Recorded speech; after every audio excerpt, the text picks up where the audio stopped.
Hello and welcome back to our channel. Today we are making homemade tartar sauce.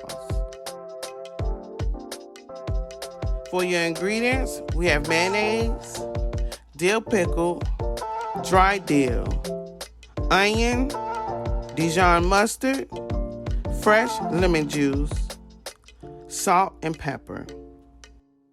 You want to add your mayonnaise to a mixing bowl along with dry dill, with your chopped dill pickle, finely chopped onion, Dijon mustard, fresh lemon juice, and salt and pepper. You want to mix well and refrigerate for at least 30 minutes before serving so that the flavors are blended perfectly.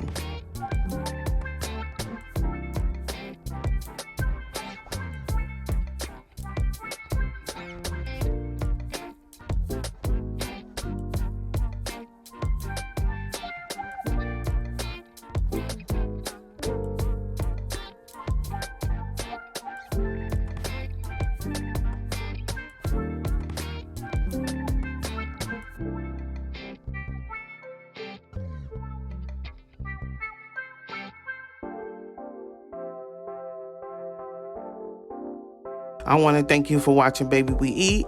Don't forget to like, comment, and subscribe.